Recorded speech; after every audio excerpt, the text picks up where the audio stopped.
Nous méditons l'Évangile selon saint Marc au chapitre 12, des versets 28 à 34. Le grand commandement de l'amour. En ce temps-là, un scribe s'avança pour demander à Jésus: quel est le premier de tous les commandements? Jésus lui fit cette réponse: voici le premier. Écoute Israël, le Seigneur notre Dieu est l'unique Seigneur. Tu aimeras le Seigneur ton Dieu de tout ton cœur, de toute ton âme, de tout ton esprit et de toute ta force. Et voici le second. Tu aimeras ton prochain comme toi-même. Il n'y a pas de commandement plus grand que cela. Le scribe reprit: fort bien, maître, tu as dit vrai. Dieu est l'unique, et il n'y en a pas d'autre que lui.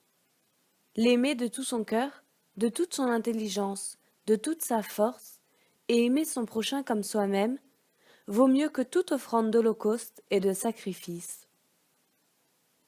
Jésus, voyant qu'il avait fait une remarque judicieuse, lui dit: tu n'es pas loin du royaume de Dieu. Et personne n'osait plus l'interroger. Réflexion. Tu aimeras le Seigneur ton Dieu de tout ton cœur, de toute ton âme, de tout ton esprit et toute ta force.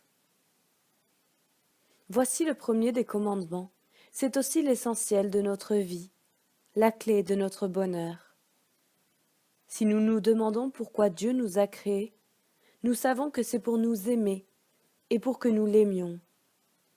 Notre plénitude se trouve dans l'amour. À la fin de notre vie, nous serons jugés sur l'amour, écrivait saint Jean de la Croix. Deuxième point. Tu aimeras ton prochain comme toi-même.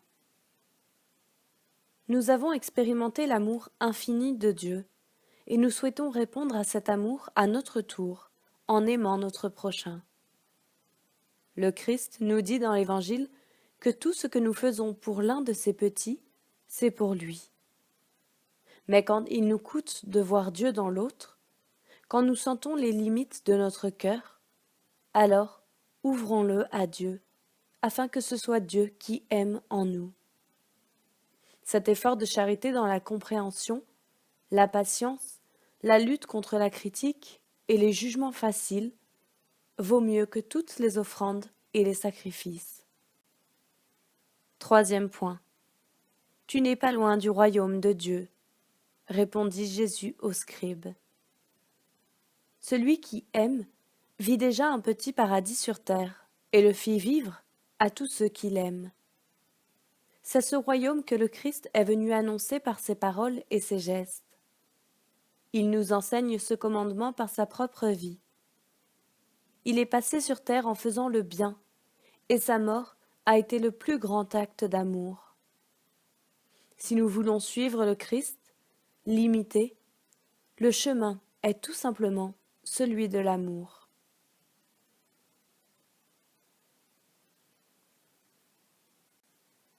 Jésus, tu m'as enseigné qu'il n'y a pas de plus grand amour que de donner sa vie pour ses amis.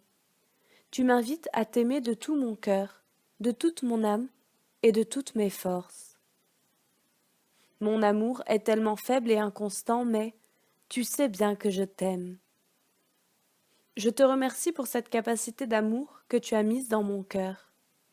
Viens l'enflammer par ton esprit pour qu'à travers moi, tu puisses aimer toutes les personnes que je rencontre.